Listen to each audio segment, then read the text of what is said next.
Boa noite a todos e a todas. Hoje é dia 22 de junho de 2022. Nós estamos aqui em mais um evento do programa Dá Licença, a palestra com o nosso professor convidado, o professor Ion Moutinho, a quem eu quero fazer um agradecimento muito especial pelo aceite carinhoso do nosso convite, por nos vir falar a respeito da elaboração de itens para o Enem, à luz de teorias da educação matemática. Muito obrigado, professor Ion, muito obrigado mesmo. O professor Ion, ele possui graduação em matemática pela Universidade Federal Fluminense, mestrado em matemática pelo Instituto de Matemática Pura e Aplicada, doutorado em matemática... Só um minutinho que tem alguém que está com... Ele fechou já o microfone. Ah, ok.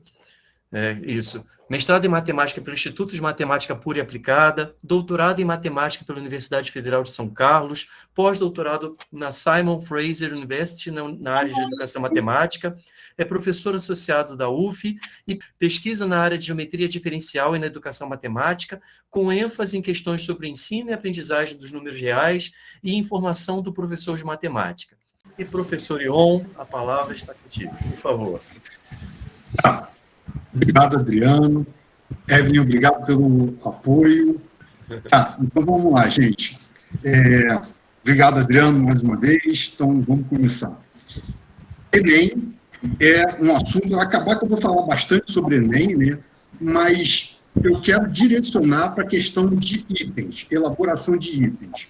Vou explicar por quê, né? E eu quero comentar sobre... o Enem, o INEP, sobre esse exame, né, esse tipo de exame, e sobre itens, qualidade de itens e tal, esses comentários, eu vou até... Vai ser um pouco curioso, assim, né? Vai ter bastante opinião minha, vai ter bastante experiência minha, eu tenho trabalhado com isso, então tem experiência minha como professor, tem até opinião como pai também, né? Como professor de professores e tal, mas, em algum momento, eu vou olhar para isso de um ponto de vista mais técnico e sem emitir opiniões, né? E aí fica interessante o trabalho, que né, é uma coisa que é mais profissional, né? Eu vou explicar melhor, mas, então, respaldado, vou falar sobre, né, respaldado em teorias da educação matemática. Vou questionar, discutir, analisar, baseado em teorias da educação matemática. Né? Então, deixa eu continuar aqui, começar. Sobre o Enem, rapidamente. Né, uma ideia geral. Então, o nome Exame Nacional do Ensino Médio, prova realizada pelo Instituto Nacional de Estudos e Pesquisas Educacionais, Anísio Teixeira, INEP, né? Ele tem por finalidade, é curioso, né, que isso é o que aparece em primeiro lugar, normalmente, possibilitar que participantes tenham uma avaliação individual de seu desempenho ao final do ensino médio. E outra finalidade é servir como critério de seleção para o ingresso no ensino médio, no ensino superior, que eu acho que é a principal, né, questão. Né? O Enem é um exame importante, é um exame falado, né, de grande atenção, e certamente por conta dessa finalidade, mas tem outras. Ele apresenta índices, né, para várias avaliações, né? Então, até para pedido de financiamento para algum programa para as universidades particulares, ou, bom, para de emprego, são várias questões que ele coloca como finalidade, né? Quando você olha o edital do Enem e tal, tem essas questões, mas, então, com relação a mais sobre o Enem, né? A avaliação não foca na capacidade do estudante de assimilar e acumular informações, diferentemente de alguns instrumentos avaliativos, concentra-se na competência que cada indivíduo tem de articular o saber adquirido com uma situação problema do cotidiano. As competências e habilidades associadas aos conteúdos do ensino fundamental e médio são próprias ao sujeito na fase de desenvolvimento cognitivo correspondente ao término da escolaridade básica. Então, vamos olhar melhor aqui para esse slide. Eu vou, né, fazer comentários gerais, com panoramas, né, percepções diferentes, né? Então, assim, eu como pai, por exemplo, eu fico vendo, eu já percebi em outros momentos e tal, até como colega, né, já vi filhos de amigos meus e tal, mas, então, como pai, eu vejo provas sem sentido nenhum, né, com relação à cobrança de conteúdo e com relação a essa perspectiva que existe de fazer o Enem no final lá do ensino básico, né? Então, ainda vemos muitas provas cobrando bastante conteúdo e memorização, fórmulas complexas e tal, quando o Enem tem um objetivo completamente diferente. Indo além. Então, ele pensa em competência, né, de articular o saber, né, o conhecimento, o saber adquirido com situação-problema, e aí tem um detalhe, do cotidiano. Se eu não me engano, esse é uma condição bastante forte na questão da elaboração de itens. Situação-problema envolvendo o cotidiano. Situação do cotidiano. Isso faz uma diferença. Porque situação-problema, você trabalhar em cima de situação-problema é ótimo. Mas a situação-problema pode ser em cima do próprio conteúdo.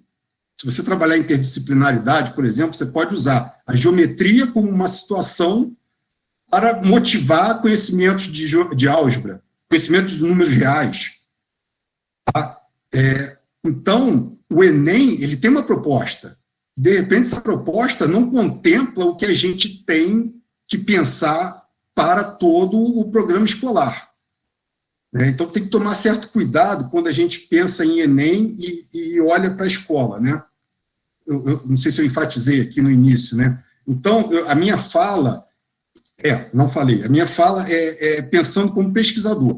O que eu vou falar no final, mais para o final, é resultado de uma pesquisa que eu estou fazendo. Então, tem o produto do meu trabalho como pesquisador, projeto de pesquisa na UF, né, no meu departamento e tal. Mas a minha fala tem também a do professor, formador de professores. Então, eu, como professor da licenciatura, tenho que pensar na formação do professor, e o professor está envolvido no Enem aqui de um jeito ou de outro, sem saber até, mas ele está muito envolvido em várias questões do Enem. Tá. Então, mas esse assunto está como projeto de pesquisa meu no momento. E é um assunto que eu não tenho muita intimidade, não. Eu vou até explicar meu envolvimento daqui a pouco mais nessa história. Mas eu estou estudando muito educação matemática. Como o Adriano meu, minha formação é zero em educação matemática. Eu comecei depois, e estudando por conta própria, e com a ajuda de muitos colegas, né, e participando e tal, eu estou mais voltado, e aí, estudando referenciais teóricos, eu comecei a olhar para o Enem, pensei, né, aqui cabe coisa que eu estou estudando, né? Então, tem essa pesquisa que é nova, e aí, mas tem essa questão também de olhar para o professor, né, na questão da licenciatura, na formação e tal. A gente tem que ter essa crítica, porque o Enem, esse senso crítico, né, o Enem, ele é um momento. Então, eu estava falando que o Enem, ele faz parte da vida do professor, é bom o professor ter um senso crítico, né, de como trabalhar, o que significa o Enem, como trabalhar com o Enem. Então, são elementos, né, é bom conhecer o Enem. Tá? Um ponto aqui que é muito legal, essa parte do Enem, de trabalhar com competências, né, no sentido de saber trabalhar com o conhecimento, com os objetos matemáticos, no caso, né, que é o nosso interesse. Em situações problemas, poder ter competência para trabalhar com esses objetos em situações problemas. Só que tem cuidado. O Enem ele foca em situações problema do cotidiano. Isso é uma coisa que complica quando você limita, né? Quando você quer trabalhar com a problematização de questões matemáticas. Tem também outro detalhe importante, né? Essas competências são planejadas, né? As questões do Enem são planejadas para trabalhar, para considerar a fase de desenvolvimento cognitivo correspondente ao término da escolaridade básica. Então, tem que tomar muito cuidado com uma questão que seja sobre porcentagem, que seja sobre geometria, algum conteúdo de geometria mais básico e tal.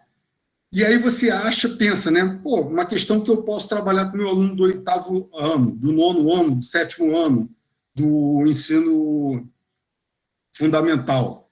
Não exatamente, porque essas questões são pensadas com certo nível de desenvolvimento cognitivo, né?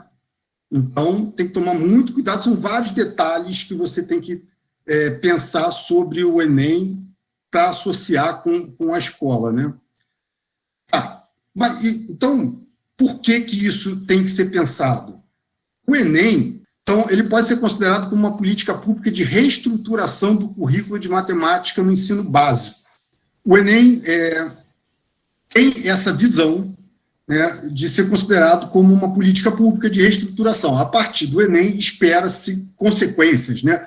O Enem, a questão é que o Enem, ele estabelece tendências. Então, se você for ver que tendências são essas, né? Se você for ver, isso que eu disse aqui, tudo eu tirei de pesquisas que verificaram essas questões, tá? De fato, ele reestrutura o currículo, principalmente do ensino médio. Por quê? Então, pesquisas mostram que escolas vêm criando, por exemplo, eu percebo isso, tá? Mas aí não é o que eu estava falando, é só minha opinião. Levantando informações, né, a gente vê que pesquisas mostram que escolas vêm criando um currículo informal. Você vê escolas mudando, criando um currículo informal em função do Enem. E isso daí, quer dizer, assume um lado conteudista. Eu vi, numa época, 6, 8 anos atrás, filhos de amigos meus, de um amigo meu, em Niterói, sofreram muito. Foi uma escola de Niterói que perdeu a posição de primeiro lugar no Enem e perdeu também alguma conceituação, né, na mente deles por causa de ter perdido a posição no Enem, se reestruturou toda, criou um terror para os alunos, e aí esse meu amigo chegou a ponto de tirar os filhos, a filha no 9º ano, que era mais velha, estava tendo dificuldades, né, estava com uma cobrança, isso no 9º ano do fundamental, por causa dessa mudança do currículo, né, do currículo da escola, né, eu sei que ele tirou os 2 filhos dessa escola, tida como a melhor de Niterói, mais cara e tal. Então, chegou a ponto de influenciar, né, a ação de um pai de tirar porque estava sacrificando. Aqui, eu estou morando em Teresópolis, né? Aqui em Teresópolis, quando eu cheguei, eu fiquei sabendo de uma escola também que se coloca como a melhor, que ela não faz questão nenhuma de manter alunos que tenham baixo desempenho de conteúdo por conta de querer ter bons resultados no Enem, né? Então, existe uma distorção enorme aí, né, nessa questão. Bom, eu vejo, né? Mas existe essa questão. Escolas mudam o currículo por causa... Uma curiosidade, livro didático. Então, você vê livro didático mudando por causa do Enem. De se esperar. Acaba que tem BNCC também, né, que também sofre influência do Enem e tal. Então, normal. Só que esse primeiro tópico que eu coloquei aqui é em função de pesquisas, principalmente de dissertações. Então, tem muita pesquisa que produz material didático, tem como proposta produzir material didático a partir da análise de questões de Enem. Então, a pessoa, um professor que vai montar um texto bacana sobre probabilidade, não sei, né? Aí encontra aquela dissertação com uma proposta legal, porque é voltada para o Enem. Então, acaba sendo, você tendo materiais didáticos, né, em função do Enem, influenciando também a prática escolar. E assim, de fato, vários livros didáticos apresentam, né, exercícios, na lista de exercícios retirados de Enem anteriores, né? O Enem também influencia em metodologias de ensino, inclusive tem muita coisa legal, o Enem é bom para isso também. Mas, de novo, tem que tomar cuidado, porque tem detalhes aí, né? Mas você vê professores baseando suas aulas na resolução de itens. E, às vezes, né, então, adotam como estratégia modelagem matemática, parece bastante apropriado, né? Resolução de problema, também acho muito interessante. Então, isso tudo eu tirei de pesquisas, tá? Então, tem proposta, tem coisas testadas e tal, né? Resolução de problema, eu faria uma ressalva grande, né? Porque se você for basear em Enem, vai ser sempre resolução de problema, né? Como problema como meio de problematizar um conteúdo a ser iniciado, né? Então, isso é interessante, mas limita, porque você vai ter sempre situação-problema baseada no cotidiano, né? E isso acho difícil servir para contemplar todo o conteúdo de matemática. Avaliação escolar. Esse é um ponto também que eu acho delicado, porque escolas utilizam ou produzem itens para seleção ou avaliação de alunos. Então, por exemplo, avaliação de aluno. Utilizar itens para avaliação. Você pode pegar um item que fala de um assunto do 8º ano, mas não foi feito para um aluno de 8º ano. Pode ter disparidade aí nessas escolhas. Produção. Como que essa produção? Aí entra meu interesse, né, com a elaboração de itens, né? Muita gente produzindo. Quando eu comecei a pesquisar, eu encontrei muitas apostilas de escolas conhecidas explicando como produzir itens. Eu conheci alunos meus de formação continuada, né, já professores, que trabalhavam, que faziam itens, recebia alguma capacitação da escola e a escola pagava para um grupo de professores produzir itens, às vezes redes, né? Então, eles gostam de ter bancos, né, de itens para trabalhar com seus alunos, né, fazer as apostilas e tal. Então, tem bastante essa movimentação, e isso é uma coisa problemática, como eu já comecei a apontar aqui, e como eu vou apontar mais para o final, quando eu começar a analisar. Só para deixar claro, eu estou falando itens, mas itens são questões de múltipla escolha, itens são questões específicas do Enem, não específicas, tem outros exames de larga escala que usam essa ideia de item. Para resumir, todo item é uma questão de múltipla escolha, mas nem toda questão de múltipla escolha é um item. Tá? Mas eu estou focado em itens para o Enem. Se quiserem saber mais sobre o Enem, e aí que começou minha história, eu aprendi a prestar atenção no Enem, a entender mais ou menos direito o que é o Enem com Matias. Então, tá lá, né? Ele é o cara para você compreender bem o que é o Enem. Então, tem esse vídeo aqui, né? Você, quando olhar isso em vídeo, pode pegar essas palavras aqui, achar facilmente no YouTube. Muito bom essa explicação aqui. A YouTube, né, quando a gente começa a falar, aparece outras dicas, né? Aí apareceu isso aqui, é um professor universitário de uma federal também, ele é da área de letras, né? Rômulo Fernandes, e eu gostei muito. Eu achei bem legal a explicação técnica dele sobre produção de itens, né? Então, fica a minha dica aí. Bom, sobre itens de qualidade, itens com qualidade, elaboração de itens com qualidade. Então, esses dois autores, que eu não vou falar o nome, que eu não sei como falar, fizeram uma sequência de artigos. O primeiro, eles fizeram um levantamento de diretrizes para escrita, né, elaboração de itens, baseado em artigos sobre avaliação educacional, da área de avaliação educacional. Fizeram um apanhado e acho que pegaram uns 43 diretrizes. No segundo artigo, eles fizeram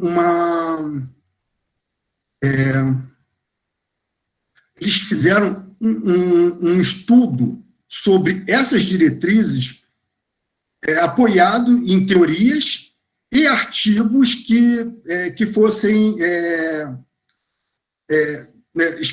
que fizessem pesquisas, né, com testados, né, com testes sobre o assunto, e viram que muitas daquelas diretrizes não tinham respaldo nenhum. Então, aquelas 43 foram revistas, viraram 31 diretrizes que foram trabalhadas, foram publicadas nesse terceiro artigo. Então, uma historinha, né? Essa coisa da elaboração de itens, que é um assunto não só do Enem, isso é no mundo inteiro, PISA, várias questões, você tem já estudado, né? Só que esse trabalho, que entrou nessa questão que eu estou querendo fazer hoje, de olhar do ponto de vista de educação, com referenciais teóricos e tal, ele é voltado para um contexto mais geral. Então, vocês podem ver aqui alguns desses itens, né? Usar linguagem clara e simples, apresentar uma única ideia ou problema, formular as opções, estou lendo 6 agora, formular as opções com cuidado para não incluir informações irrelevantes. São orientações que servem para a elaboração de um item de física, de letras, de literatura, tá? Não é de matemática, não é com referencial teórico da educação matemática. Bom, depois disso, apareceu esse artigo, 2009, feito por um grupo, se eu não me engano, de espanhóis, Figueiredo, Contreras e Blanco. Saiu até no ZTTQ, né? Mas eles têm uma linha, né, de trabalho assim, em espanhol, esse está em português, aproveitem. Eles fizeram, baseado naquela lista, então, eles fizeram baseado nessas 11 itens, esse trabalho, mas utilizaram referenciais teóricos da área de educação matemática. Isso, aí já ficou mais interessante essa pesquisa. Então, e aí ficou muito mais interessante, porque o item, do jeito que eles colocam, ele entra como uma ferramenta pedagógica que pode funcionar não só para avaliação, mas como instrumento de ensino, para trabalhar o conteúdo e também de aprendizagem. Tá? E como ferramenta de aprendizagem, por conta do referencial teórico usado, da estratégia que eles usaram para montar os itens e tal, uma forma bastante criativa, né? E acaba virando ferramenta de avaliação, de acompanhamento. Vou explicar até melhor, aí eu passei a usar um pouco dessas estratégias, né? Aí vai entrar minha experiência também. Só que aí tem essa curiosidade. Essa pesquisa não relaciona o assunto com o Enem, falou de itens de modo geral, né? E eu estou querendo olhar mais para o Enem. E aí, olhando, né, eu fiz o meu dever de casa para começar a apresentar, eu olhei mais para o... Dei uma olhada, né, que o Matias fala, né, para relembrar, né, estou longe de ser um conhecedor dessa parte, né. E aí, inclusive, olhando essa parte, o Matias me deu ideia para falar de outras coisas. Aí, eu me lembrei disso aqui, ó. Eu fiz um e-book aqui pelo AmpMat. Então, se vocês vierem nessa página da AmpMat, de e-books de simpósio, é só ir no Google, bota AmpMat e-books, já aparece. Aí, aqui, ó, esse é o meu e-book, é um dos primeiros que aparecem, né? Ele fala sobre exemplificação e são 3 unidades, né? A terceira unidade tem experiências minhas envolvendo o uso de itens e de exemplificação. Bom, tem um referencial teórico, né, sobre exemplificação. Aproveitei para fazer uma propaganda minha um pouco, né, mas está legal. não exatamente pelo meu texto, mas esse conteúdo de exemplificação como referencial teórico, como ferramenta pedagógica, é muito legal. Então, fica a dica aí para vocês conhecerem esse assunto nesse e-book, né? Bom, aí encontramos um parâmetro que tem, né, que está lá em Figueiredo, Contreras e Blanco, em outros autores também, né, a gente, quando pensa em elaborar itens, né, para Enem, a ideia é identificar o que a gente deve ter em mente, identificar quais são as expectativas de aprendizagem do ponto de vista do órgão, do INEP. Quero saber isso. Tem do ponto de vista aí, vários, né? Mas eu quero saber da fonte, INEP. Identificar quais são as orientações, né, para a elaboração mesmo de item. Então, olhando para essas fontes, esses são os principais documentos que eu encontrei pesquisando na internet. E eu descobri uma coisa que é muito estranha, né? Existe um cuidado, uma preocupação que leva que implicou, parece, de não se divulgar muita coisa sobre como é a elaboração de itens para Enem. Tem alguma coisa aí de confidencial, que eu acho isso muito complicado, porque muita gente faz item de Enem, muitas escolas fazem, muitos professores querem fazer para dar aula, para trabalhar em sala de aula, com metodologia de ensino, e isso parece que tem um componente aí que é escondido, não sei direito. Mas eu, pegando na internet, encontrei esses documentos. Tirando os que estão em negrito, né, que é a matriz de referência e o guia de elaboração de itens, os outros são um pouco mais do mesmo. Então, eu fiquei muito restrito aos dois. Do ponto de vista de elaboração, eu tenho guia de elaboração, que não fala muita coisa, ele é até bem enxuto mesmo, né? Principalmente não fala muita coisa do ponto de vista do que eu quero fazer a partir daqui a pouquinho de análise, né? A partir de referenciais teóricos da educação matemática. E tem a matriz, que tem a expectativa de aprendizagem, mas também tem orientações, sim, para elaboração. E aí eu vou acabar olhando mais para a matriz de referência. Matriz de referência. É um pouco complicado falar sobre ela, porque ela não é uma coisa linear, é uma matriz. Ela é tridimensional, né? Ela é bidimensional nas referências, mas no seu conteúdo, né? Então, é uma coisa tridimensional. É difícil varrer esse conteúdo, mas vamos lá. Ela é organizada em 5 eixos cognitivos, comuns a todas as áreas. Então, e eles têm um certo grau de complexidade. Dominar linguagem, né? O primeiro momento é conhecer os objetos, saber falar sobre eles, saber ler, compreender e tal, né? Identificar o que é o quê numa escrita, no enunciado. Próximo domínio, compreender fenômenos. Aí você já tem que ter o conteúdo, né, em si, compreender e tal. Aí, enfrentar situações, problemas, já é um outro nível, né, de conhecimento, de poder agir sobre, né, usar esse conhecimento. E aí já tem a parte de construir argumentação, então já é algo mais elaborado, elaborar propostas em cima de conhecimentos, né, em cima de situações, problemas do cotidiano, então já fica mais complexo ainda, né? Então, contando esses 5 eixos cognitivos, a gente tem 30 habilidades ao todo. Essas habilidades são divididas em 7 competências que eu vou mostrar agora. Em termos de organizar a tela, botei as competências, né? Daqui a pouco. Então, mas a gente tem ao todo 30 habilidades para montar itens. Quando eu vou montar um item, eu preciso olhar para as habilidades. Eu devo olhar para uma habilidade e pensar um item em termos, né, em função dessa habilidade que eu escolhi. Só que eu tenho que me lembrar que essa habilidade, ela se refere a algum tipo de eixo cognitivo e alguma competência que eu vou colocar daqui a pouco, mas aqui, ó. Aqui é uma visão da matriz de referência. Essa visão não é muito comum, não, tá? Ela nem aparece nos documentos oficiais. Ela aparece num livro sobre avaliação, eu esqueci o autor, e alguns artigos passaram a usar ela. Aí eu adotei também, estou fazendo aqui a divulgação, isso aqui ajuda muito a organizar.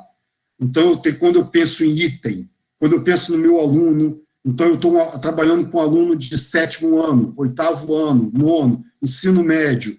Então, eu quero o quê? Eu quero trabalhar aquele conteúdo, mas em que domínio?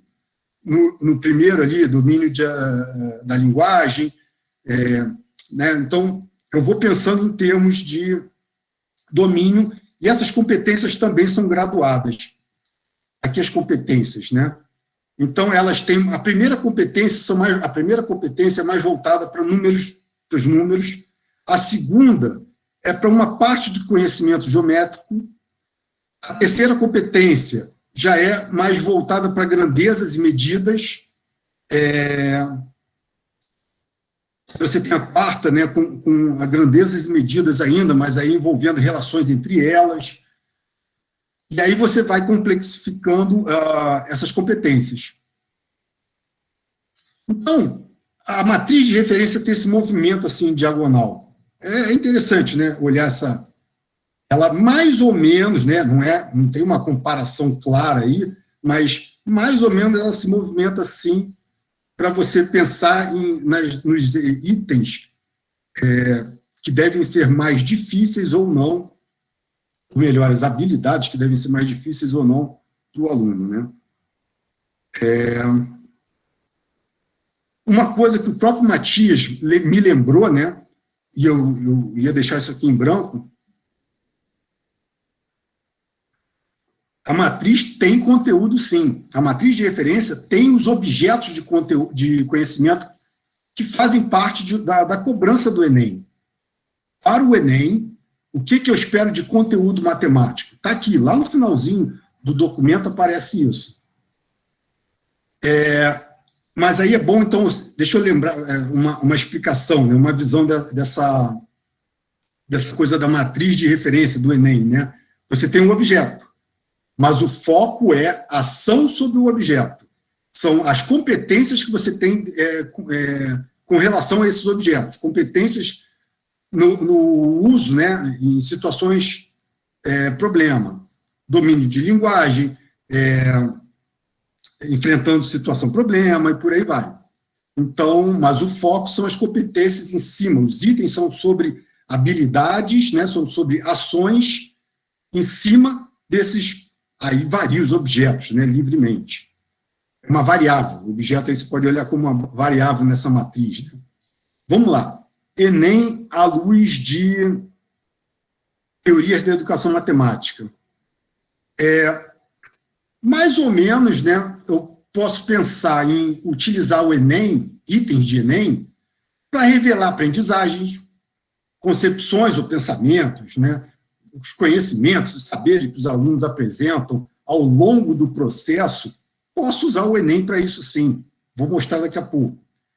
Posso usar ele como instrumento de avaliação, né, aquela avaliação tradicional, aquele momento de avaliação que a gente quer dar para o aluno. Eu, particularmente, quando eu avalio, eu faço muita avaliação continuada, avaliações qualitativas com trabalhos diversos, por exemplo. Eu peço para o aluno fazer mapa mental.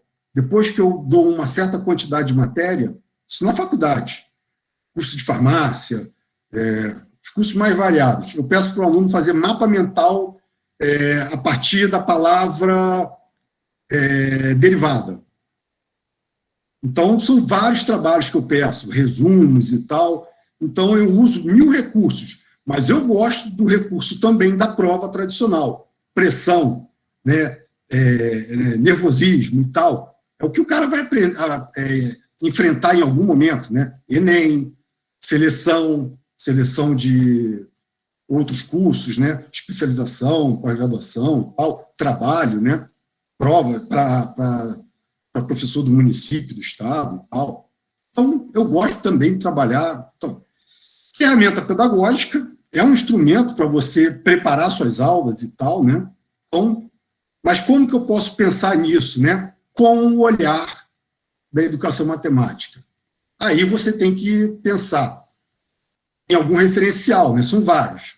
Vou começar com a teoria dos registros de representação semiótica de Duval, porque ela se adapta bem, ela considera a questão da resolução de problemas, ela considera a questão de agir com o objeto matemático, e tem bastantes elementos no Enem, né, na matriz de referência, ou melhor, que são apropriados, né, para essa teoria. Então, vamos lá. A conceituação matemática só será atingida satisfatoriamente quando o indivíduo conseguir mobilizar e identificar as diversas representações semióticas, reconhecendo-as como pertencentes ao mesmo objeto matemático. Então, essa questão de aprender, de alguma forma, o que você entende? Será que meu aluno está aprendendo? Meu aluno aprendeu? Matemática, né? Então, assim, eu posso pensar, será que meu aluno sabe na equação? Deixa eu ver se ele sabe resolver na equação igual ao que eu ensinei em sala de aula. Ou, deixa eu ver se ele aprendeu o assunto, mas como? Então, aqui é um critério. Então, saber mobilizar, identificar diferentes representações como sendo de um mesmo objeto matemático, saber mobilizar. Gente, tem pesquisas, e em sala de aula, né, a gente vê, mas pesquisas, às vezes, botam umas perguntas bem interessantes, né, que aí pega os participantes. Então, você vê, assim, grupos, né, de 20%, 40% da turma deixando uma questão em branco. Não conseguiu mobilizar nenhum tipo de conhecimento e representar na folha de papel em branco para desenvolver alguma coisa, né? E isso eu acho uma coisa muito séria. Então, começar a representar algo, né? Arrumar ali, isso é um ponto que deve fazer parte do processo de ensino, aprendizagem e avaliação. Então, nessa linha, na verdade, esse referencial ele serve como referencial teórico serve como uma forma para dar significado a um termo que a gente usa muito até em senso comum, como na forma de senso comum, que é o termo de construção de conhecimento.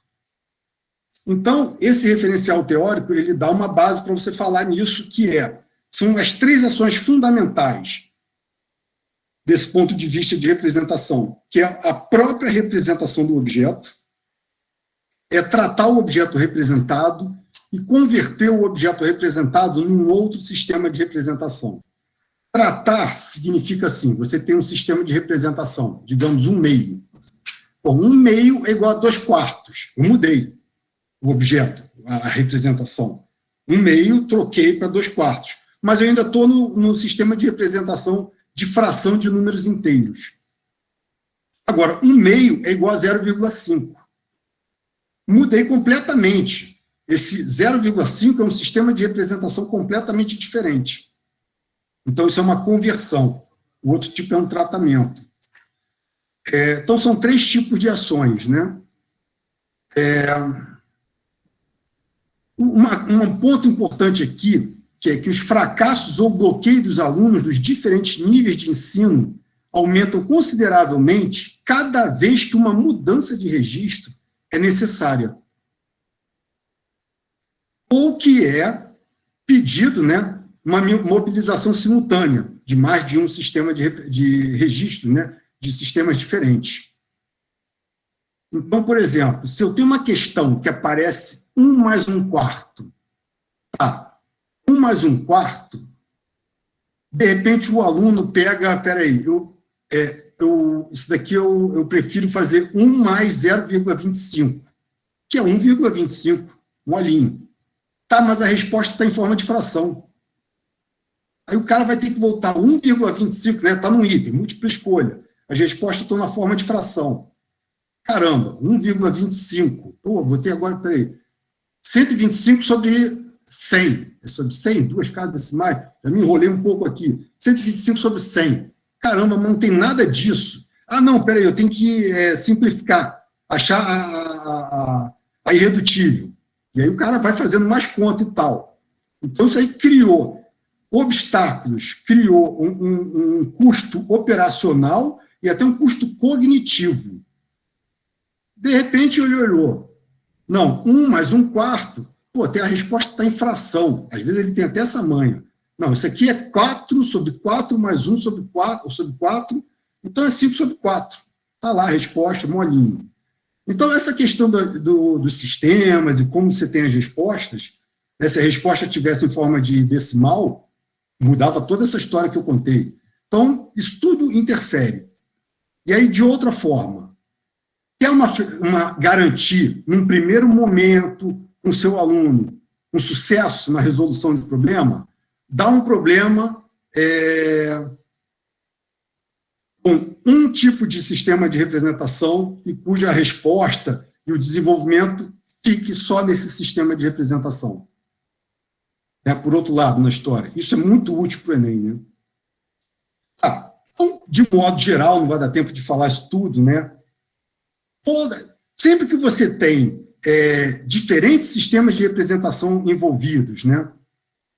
Transformações do tipo tratamento, do tipo conversão, tudo isso gera custo. Do tipo conversão gera um custo maior do que do tipo tratamento. E você tem sentidos de conversão, o sentido também faz diferença. São muitos detalhes do ponto de vista de representação que afetam o desempenho de um aluno na hora de resolver um problema. Então, para vocês verem, esse referencial ele já vem sendo usado em estudos sobre o Enem. Então, tem uma pesquisa, por exemplo, de Silva, Santiago e dos Santos, que analisa itens, né, e olhando só para a parte de números racionais.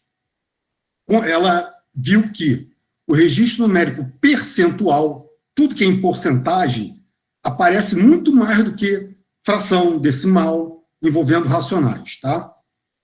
O registro semiótico dos números racionais, que mais pode ser mobilizado durante as resoluções, uma coisa que não aparece no enunciado, o que é mobilizado, o que é feito na resolução, foi o fracionário. E itens mobilizam a conversão de registro em apenas um sentido. Isso, para promover a aprendizagem, garantir a aprendizagem, é muito ruim. Quando um livro didático e pesquisas mostram isso, quando professores trabalham em sala de aula só um sentido de conversão, sempre fração para decimal, isso é problemático. Vai deixar o aluno com uma certa deficiência. Isso é um trabalho didático ruim. Tá? Tem que tentar sempre equilibrar essas ações. É uma palavra que eu aprendi com os pedagogos. Trabalhar com intenção. O professor tem que trabalhar com intenção de conteúdo, intenção matemática e intenção pedagógica também. E educação matemática é ótima para isso, né? Então, respeitar essas orientações da teoria de Duval é uma ótima estratégia, né? Vamos ver um exemplinho, tá? Uma habilidade, eu não cheguei a colocar nenhuma habilidade, né? Então, uma habilidade do ponto de vista de representações. Eu não vou olhar essa habilidade sozinho. Eu até esqueci de escrever aqui, né? Essa habilidade está lá escrito, né? Habilidade 1, reconhecer no contexto social diferentes significados. Então, o significado, do ponto de vista de Duval, é saber representar, saber tratar informações representadas e saber realizar conversões entre diferentes sistemas. Fração decimal, na reta numérica tem representações geométricas, tem representações figurais, né? Barra de chocolate, pizza e tal. Então, são várias representações no contexto de números. Então, reconhecer diferentes significados e representações dos números no contexto social. Eu vou olhar para a habilidade olhando também para o eixo cognitivo e para a competência, que eu esqueci de escrever aqui, mas é a competência 1, né? Então, é dominar, estou no contexto da linguagem, que está compatível, e construir significado, que também está compatível com a ideia de construção, né, que a teoria de Duval diz, né? Baseada nessas ações de representação. Então, está tudo certinho com o Duval, muito bem. Apesar de não ter nada escrito, apesar nos documentos do INEP não ter nenhuma referência a Duval ou qualquer outra teoria voltada para a representação, porque tem outros autores, né, que trabalham com isso, não tem nada escrito sobre isso, é compatível. Se eles tiveram intenção ou não, não sei, mas eu consigo olhar Enem, de início, né, com esse olhar dessa teoria. Desse ponto de vista, fica até uma coisa bem simples, né? Eu posso olhar essa habilidade como eu espero que o aluno saiba tratar no contexto numérico com representações fornecidas. Tratar. Ele pega uma expressão 1/2, eu tenho uma certa quantidade que vem dividida em 1/2. Eu preciso dividir isso para 4 pessoas. Quantas pessoas vão receber? Eu vou ter que distribuir isso para 4 pessoas. Quantas vão receber? O cara vai ter que tratar de 1/2 para 2/4. Uma perguntinha boba que está dentro desse critério, né? Então, saber tratar uma representação. Dado de partida. Um sistema de representação. Dado de chegada. O mesmo sistema de representação, só que a informação tratada. Ou pode ser uma situação de conversão. Ponto de partida, 1/2. Ponto de chegada, né, as opções, 0,5. Questãozinha boba, mas eu quero saber se o cara sabe fazer essa conversão. Muitos alunos não sabem. Então, você pode trabalhar, né, tá dentro desse contexto e tal. É algo que faz sentido do ponto de vista de educação matemática, de pensar nos itens como um elemento para ajudar no trabalho escolar, né?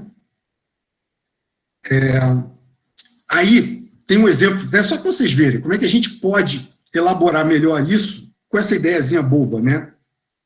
200%, quase 200% de aumento de queimada. 2019, 2020, sei lá. O Brasil teve um aumento de quase 200% de queimada. Gente, isso é muita coisa. E assim, eu vi o jornal falando na época, isso é um troço que me batia, cara. Então, uma coisa que você pode tranquilamente virar item. 200% de aumento a mais de área queimada. O que é isso? Qual é a grandeza desse aumento?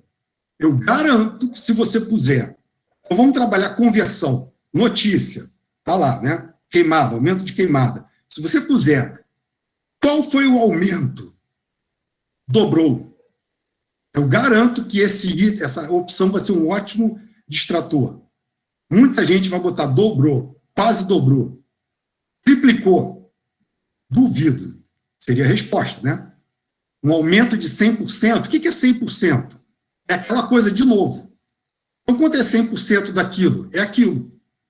Então, é aquilo. Só que quando você fala aumentou 100%, você dobrou. Então, assim, uma ótima questão para que trabalha num nível simples de interpretação e tal, e que eu pensei assim, né, em termos de representação. Me ajudou a elaborar um item. Eu acho, né? Eu não sei se o pessoal que faz avaliação de item, né, tem os elaboradores, tem os avaliadores, se avaliariam bem essa minha sugestão de item, né? E mesmo que você faça um item que seja aprovado, depois ele tem que ser testado, e às vezes é a teoria como é que é? A teoria do item? Esqueci o nome agora. Teoria de resposta ao item. Teoria da resposta ao item, ela pode reprovar, né, o teu item. Pode estar tecnicamente perfeito, mas a teoria pode reprovar seu item. Então, mas eu acho que seria um ótimo item para colocar em sala de aula, se o pessoal do Enem não quisesse, né? Então, aqui um exemplo, né? Uma questão simples. Tem esse contexto, né? Um telescópio com uma lente de 42 metros de diâmetro. E a professora dá a informação que o olho humano tem aproximadamente 2,1. Então, a pergunta, qual é a razão entre o diâmetro do olho e o espelho? Gente, essa questão não é simples, tá? Não é nada simples.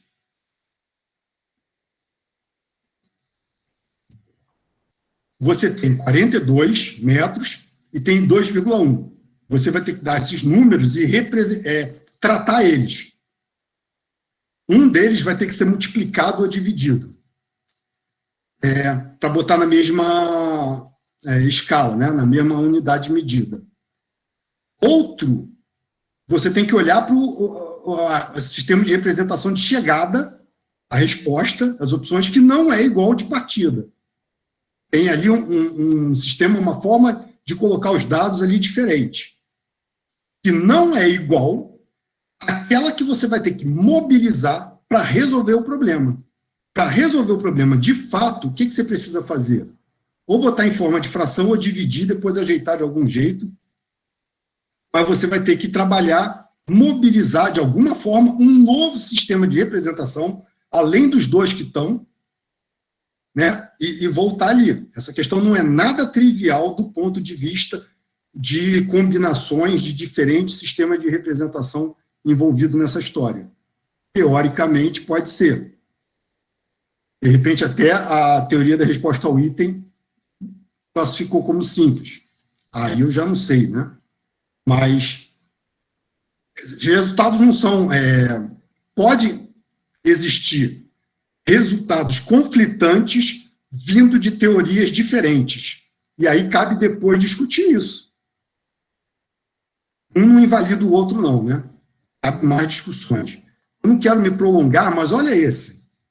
Taxa, no enunciado aparece taxa, no gráfico, né? Aqui no taxa, aqui é 13,1.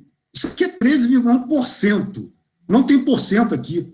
Isso é um item, tá? De Enem. E sabendo que a população de Porto Alegre é de 250 mil, quantos desempregados tem? Um problema bastante complexo em termos de mobilização. Até porque, né, você tem 9,8, tem que virar 9,8%, que tem que virar 9,8 sobre 100, que tem que virar 9,8 sobre 100 vezes, né, o 250 mil e tal, para cair, né, fazer tratamentos para cair na resposta. Então, vejam a complexidade dessa questão. Ideia geral de elaboração de um item do ponto de vista de prestar atenção nas representações que aparecem no enunciado. Todo item tem um texto base, tem um enunciado, que é o comando, e tem as opções, as respostas lá, né? Então, quando eu olho para um modelo de item, um basicão, eu estou olhando para aquela matriz, né? Quero pegar um ali bem simplesinho e tal, não quero judiar do meu aluno, não quero trabalhar com um aluno do 7º ano, um itemzinho legal para ele já sentir o gosto de Enem. Vou fazer isso. Sistema de representação no texto base, no comando, eu faço a pergunta usando o mesmo sistema de representação e ofereço como alternativas o mesmo sistema de representação. Quero complicar um pouquinho mais. Trabalho no enunciado, na partida, um sistema e boto chegando em outro. Quero complicar muito, né? Vou variar aqui o grau. Aí faço uma misturada de sistema de representações, faço uma bagunça aqui à vontade. Vou testar meu aluno no extremo, se quiser, né? Bom, eu não acho isso muito recomendável, não, mas se quiser fazer aquele teste, né, até onde que meu aluno vai. Então, essa é a ideia. E ainda tem outro detalhe, se você for pensar em grau de complexidade, né, de dificuldade. Você pode pensar em exemplos onde você pula do enunciado para o sistema de representação, fazendo apenas um tratamento, fazendo apenas uma conversão, ou não. Vou complicar a vida do meu aluno. Eu quero que ele saia do sistema de representação 1 mobilize um terceiro sistema de representação para chegar no sistema de representação 2. Compliquei bem a situação. Então, tem todos esses recursos, né? Gente, antes que eu acabe parando no meio da história por causa de tempo, né, de estourar o tempo, vejam a questão que eu coloquei, intencionalidade. Vocês acham que elaboradores do Enem, pelos documentos que aparecem, pelo que a gente vê por aí, tem esse grau de intencionalidade? Fica essa questão, tá? Porque eu não tenho a menor ideia. A não ser que eu faça entrevista, eu não tenho a menor ideia se eles têm esse grau de intencionalidade. Mas aquela pesquisa que eu citei mostrou que existe desequilíbrios. Também não quer dizer muita coisa, porque quando eu chegar daqui a pouco nas habilidades, as habilidades têm desequilíbrios. Aí a pergunta é se o INEP tem intencionalidade ou não. Ele trabalha com descompensações, desequilíbrios na questão das representações, né? Intencionalmente ou não, porque eles ignoram completamente esse referencial teórico e não sabem de nada. Foi aleatório. Ou não, eu fiz de propósito mesmo. Tenho a menor ideia. Teria que fazer muito mais pesquisa sobre isso. Mas tem coisa para prestar atenção, tá? Eu não sei se vocês pensaram nisso aqui, tá? Espera aí, você está dizendo que se eu puser diferentes sistemas de representação, eu estou contornando o objeto mais difícil? Então, se eu boto o enunciado mais uma figura, que é central, né? Itens de Enem com figura, tabela, isso daí é básico para dar apoio ao aluno. Isso é um elemento de apoio, está lá nas orientações. Botar uma tabela, figura é um elemento de apoio. Mas uma figura, uma tabela, é mais um sistema de representação. Então, quando eu pego esse exemplo que eu criei, tem um enunciado, envolvendo duas grandezas. A temperatura varia em função do tempo, de forma decrescente. Acabou, eu podia parar aí. Em algum momento, no tempo 2, a temperatura é 3. Eu já poderia perguntar sem o gráfico, mas eu botei esse gráfico para ajudar. Eu sou bonzinho aqui, achei, né, que é legal, está lá na orientação, no guia de orientação do Enem, pelo INEP, né, é legal botar figura. E aí, aqui está a pergunta, comando, em que intervalo a temperatura é menor do que 3 graus? Olha esse item, o que vocês acham? É um bom item? Bom, para minhas aulas eu acho ótimo, tá? Como é que eu faço minhas aulas? Eu boto itens bem desequilibradores, ou desequilibrantes. Agora eu não sei. Eu boto itens que desequilibram o meu aluno. Aí, eles ficam malucos, porque eles acham que acertaram a questão, eles acham que o gabarito estava errado. E aí eu volto para a gente discutir, isso até em aula online, tá? Aí eu volto em fórum de discussão. Mas o gabarito está falando isso, e eu fiz certinho a questão, né? Eles vêm doido achando que estava certo, e aí que fica legal a aula, que a gente discute, né? Então, não sei se alguém quiser comentar essa questão depois, né? É x maior que 2. Mas não tem isso aqui. Eu tenho que representar essa informação, eu tenho que criar a representação. E o x maior que 2, baseado na figura, vira de 3 em diante. Muita gente coloca isso aqui. Eu falei que eu ia dar minha opinião, que eu ia contar minha experiência e que eu ia falar de pesquisa. Isso aqui é pesquisa e experiência minha, tá? Eu já testei isso aqui com centenas de alunos e eles fazem isso.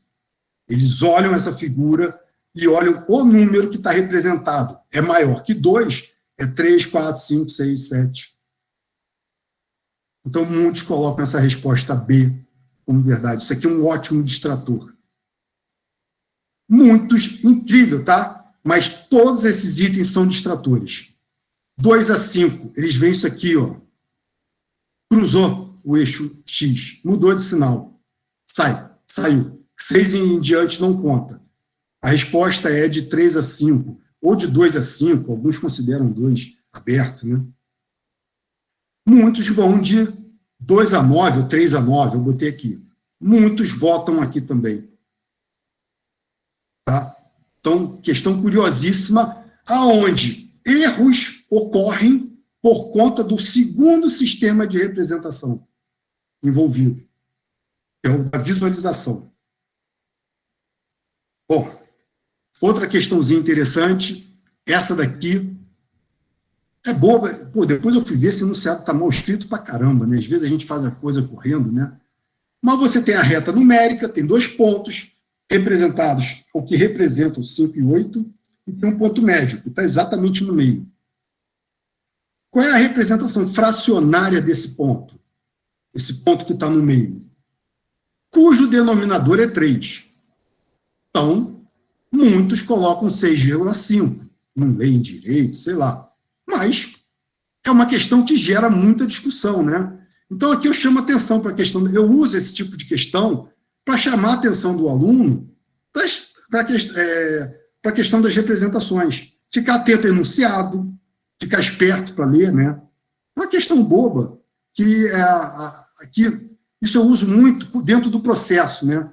Aqui é mais para ensino e aprendizagem. Então, eu entro com isso aqui como um momento, na semana seguinte, eu uso os resultados para a gente discutir todas essas experiências, né? O que eles pensam disso e tal. Funciona muito bem. Então, a resposta é essa daqui. Porque eu não falei sobre representação fracionária de inteiros. Isso aqui é uma representação fracionária válida, né? Item E. Muita gente tem problema. Nessa questão, numa turma com um evento com, sei lá, uns 200 pessoas, teve uns 66% de acerto, né? Bom, essa daqui é problemática, é muito boa, né? Essa aqui não é exclusivo, não, né? Tem mais de uma opção, né?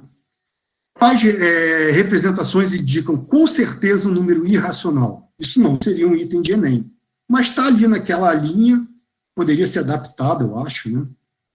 Então, muitos votam nesse daqui, a quase totalidade vota nesse item B, mas esse item B não está no gabarito, porque eu peço que tenha certeza.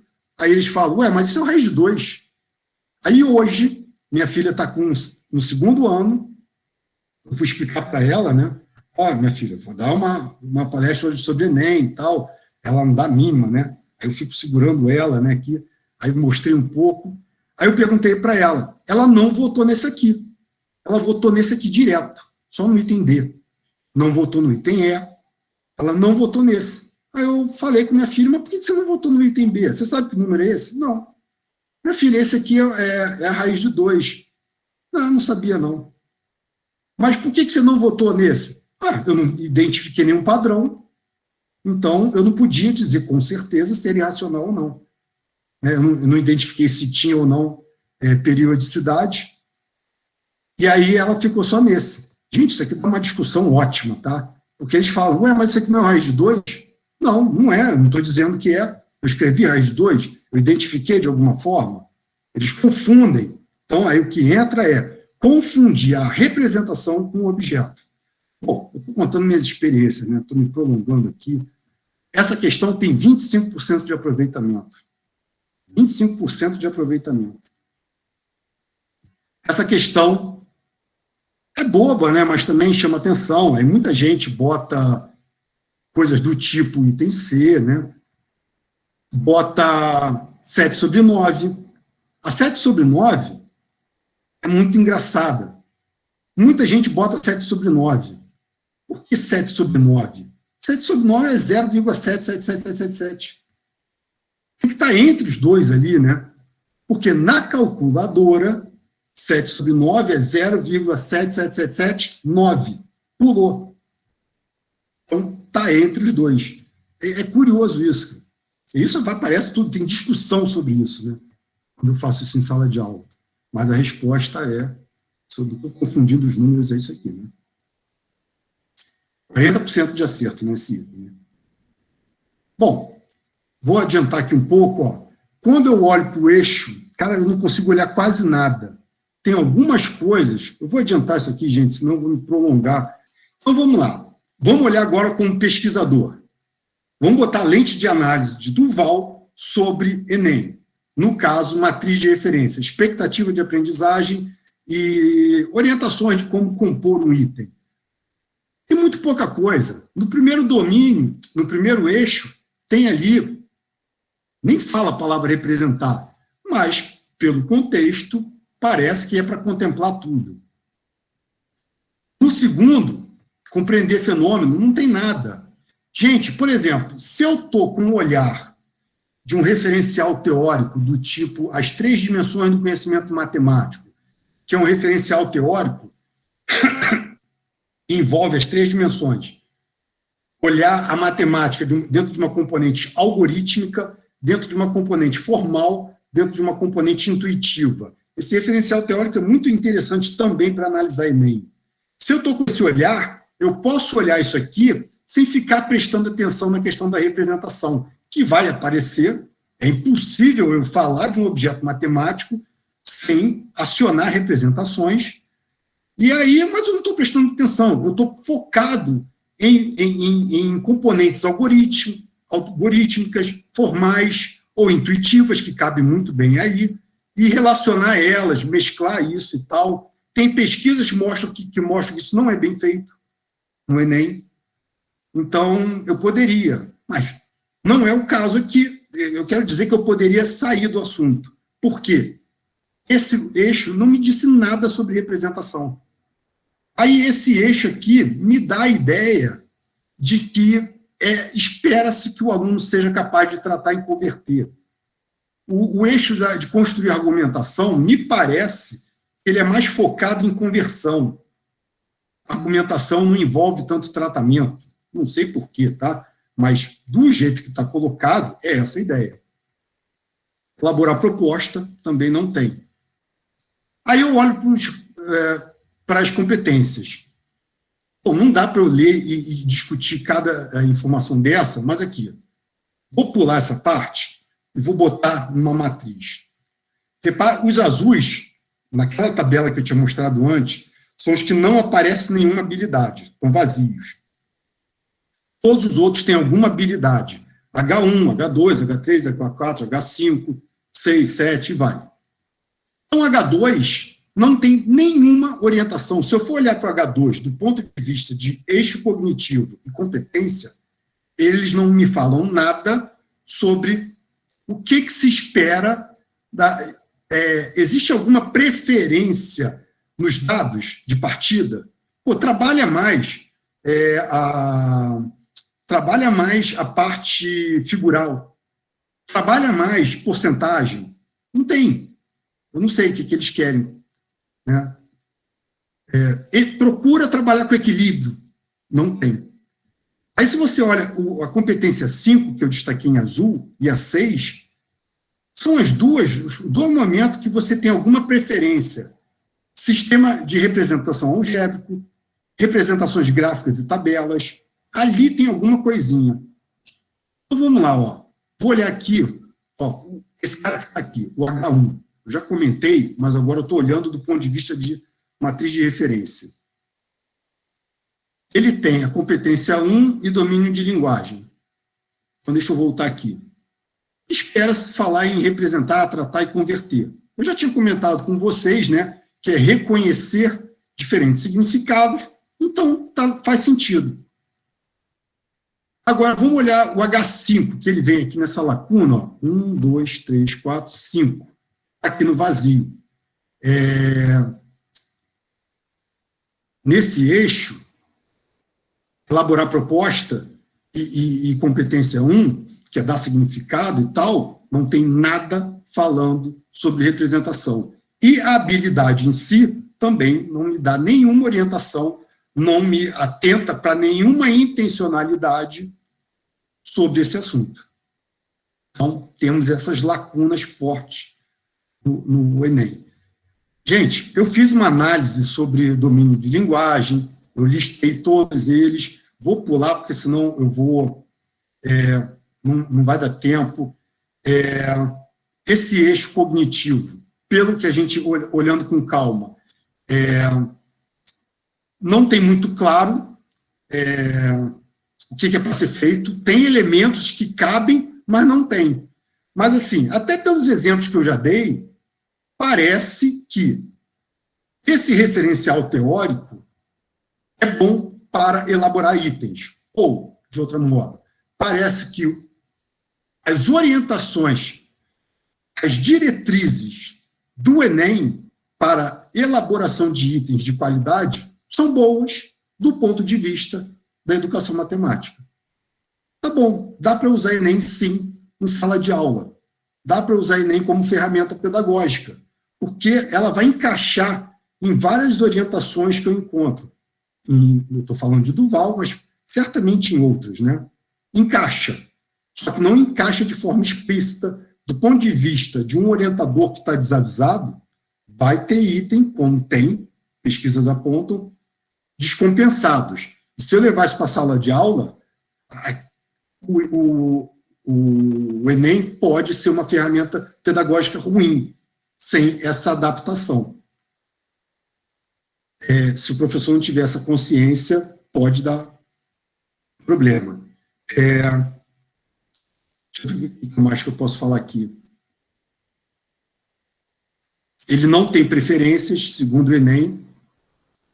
Não tem muito. Tem alguns momentos ali, né? Mas não no domínio de linguagem que eu estava falando, né?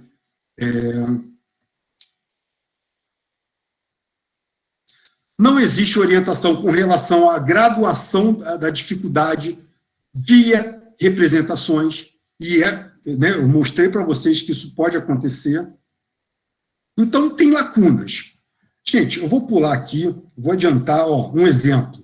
Isso daqui eu peguei numa dissertação de mestrado. A pessoa analisou esse item, classificou como sendo um item de H1 e classificou ele como de fácil resolução. Repara que isso é um trabalho independente da teoria de resposta ao item. Então, só que do ponto de vista de Duval, isso não é nada fácil. Você tem porcentagem, você tem parte todo nessa história, 1/4, tem 1/5, 2/5 nessa história, você tem 40%, né, tem porcentagem, tem figural e tem parte todo. Né, que aparece aqui 1/4 em algum lugar, 2/5 aqui. Então, do ponto de vista de mobilização de diferentes sistemas de representação, é uma coisa que está na pontinha da tabela, do mais fácil, que já aparece como um item de alto grau de dificuldade. Coisas para serem discutidas. Pessoal, eu vou pular, não vai dar para...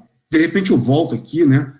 Um exemplo, então, aonde você tem bastante interessante, eu pulo da representação de partida para a representação de chegada sem mobilizar nada. Eu consigo resolver essa questão sem mobilizar diferentes sistemas de representação, outros novos sistemas de representação. Eu saio dessa representação tridimensional, que está bidimensional, mas é uma representação tridimensional, para a bidimensional, sem precisar de lançar mão de uma mobilização sequer de escrever, né? Eu acho que isso aqui a gente faz visualmente, né? Ou escrevendo até aqui em cima, né, da resposta, né? Rabiscando aqui, né? Imaginando o pontinho indo de um para o outro e tal, né? Então, uma questão bem interessante do ponto de vista de representações. Dá para trabalhar bem do ponto de vista de elaborar, de avaliar com esse referencial teórico. Essa minha pesquisa tem 2 momentos, né? Analisar as orientações do Enem, do INEP para o Enem, e analisar itens de Enem né, sobre essa lente de análise de Duval. Eu acho que vai ficar uma pesquisa boa, está ficando, estou tirando boas consequências dela, né, com boas discussões. Né. Vou pular essa aqui, uma questão simples, né, de tratamento, boa questão, simples, só envolve tratamento, diferente daquela da lente, tratamento. não tem pegar dois dados e chegar numa terceira informação, né? Vou pular isso aqui também. Aí depois eu fui para o eixo cognitivo sobre argumentos, né? Construção de argumentos. Não tem muito, a quase totalidade das habilidades não faz nenhuma menção às ações de representação. Então, esse daqui, ó, eu achei muito estranha essa questão, porque, desculpa, o aluno precisa lançar a mão de fórmula, de tangente, e não foi dada a fórmula para resolver. Eu achei muito estranha essa questão. Mas, se você olhar melhor a competência, ela fala em uso de expressões algébricas, né? Então, talvez faça parte, foi aprovada, né? Mas ela mobiliza um terceiro sistema de representação, que é a forma, né? Em forma de fração, tal, os objetos identificados, uma questão difícil, né? Uma questão que precisa de um tratamento complexo. Nada trivial essa questão, né? Mas boa. Essa questão que eu queria chamar a atenção, né? Ela mobiliza uma representação geométrica. Bom, eu acho, né? Aí entraria a pesquisa. Bom, então eu estou falando isso aqui para pessoas, estudantes, né, universitários ou da especialização, ou até de mestrado e doutorado, que estão procurando tema de pesquisa. O que o aluno mobiliza quando resolve questão de Enem? Quais questões, quantos % das questões o aluno é obrigado a mobilizar? Aparentemente, dada a porcentagem dos participantes da minha pesquisa, de tantos % das questões de uma edição do Enem, 60%, 80% dos meus alunos, dos participantes, né, fizeram mobilização de um outro sistema dos objetos em um outro sistema de representação, além daqueles dados no enunciado, na partida e na chegada. Essa questão é um caso. Essa questão não é simples, porque o aluno vai ter que, eu acho, que vai ter que lançar a mão de uma representação geométrica, né, com os dados, né? Está falando sobre figuras numa base, de base quadrada, numa base circular, e você vai ter que trabalhar fórmulas, também tem as fórmulas envolvidas, que não são dadas aí, e mais a figura, para relacionar tudo. Altamente complexa essa questão. Você não vê isso explicitado aí, né? Ponderado. Gente, elaborador, cuidado, não faça tanta intermediação, né? Então, o cara tem que tratar, tem que converter, tem que trabalhar, mobilizar uma outra sistema de representação. Tornou isso aqui altamente complexo, né? Então, essa daqui é uma também boa, bonita, mas ela mobiliza a fórmula. Eu vou ter que lançar mão de uma mobilização da fórmula, porque só pela figura, né, o enunciado, o que aconteceria com o nível da água se eu colocasse um objeto de forma qualquer ali. Boa questão. É isso que acontece, né? Uma situação bem do cotidiano. Mas, volume, cara, um objeto tem forma diferente, peraí, eu vou ter que refazer, eu tenho que imaginar que esse objeto ele vai ter a forma desse tanque. Mas como? Um cubo qualquer? Eu vou ter que trabalhar com a forma, vou ter que adaptar, isso daí vai mobilizar bastante coisa, né? Questão que não é fácil, eu acho. Eu não fiz pesquisa, né? Então eu falo, eu acho. Eu ia criar item, né? Sem chance, né? Gente, temos, geometria. Eu poderia olhar isso do ponto de vista de Van Hille, desenvolvimento do pensamento geométrico. Cabe eu repetir todo o meu discurso e olhar para a matriz de referência só olhando pelos níveis de abstração. Peraí, esse item que ele quer que eu trabalhe a visualização, ele quer que eu trabalhe o reconhecimento, análise, esses argumentos, como é que é? Então, Então, esses argumentos, ele quer que eu trabalhe no nível, né? Então, cabe olhar também em outros referenciais teóricos. Eu acho que esse trabalho que eu estou fazendo, ele poderia ser estendido em vários outros contextos, né? Olhar, se eu quiser, desenvolvimento do raciocínio proporcional é completamente diferente do conteúdo relação proporcional, relação de proporcionalidade. E eu poderia olhar esse conteúdo, que é a proposta, em termos de competência. Será que essas ações contemplam o desenvolvimento do raciocínio proporcional? Isso é uma teoria. Tá? É um assunto, né, que tem um referencial teórico forte sobre o assunto. Eu poderia lançar mão trazer isso aqui e analisar a parte pertinente a raciocínio proporcional. Tem ótimos trabalhos para a gente desenvolver, que até onde eu sei, não tem. Várias lacunas aí para ampliar o conhecimento, né, na área de educação matemática e sobre Enem. Bom, tem redução de nível de abstração, que eu acho que não caberia. Esse aqui seria o oposto, né? Trabalhar com questões de processo e objeto e tal, seria o oposto ao que o Enem pede. Mas se eu quisesse avaliar o Enem, porque na escola eu preciso trabalhar com esse referencial teórico, seria bom que os professores trabalhassem com esse referencial teórico. Eu vou fazer esse ano, eu estou desenvolvendo material sobre esse referencial teórico, que até onde eu sei não é conhecido no Brasil. E nem o que eu fiz sobre exemplificação, que não era, eu fiz uma pesquisa sobre isso, uma aluna minha fez, não era, e eu acho que isso aqui também não é conhecido no Brasil, em língua portuguesa, né, em trabalhos de língua portuguesa, eu vou fazer. Então, eu acho isso aqui bem interessante.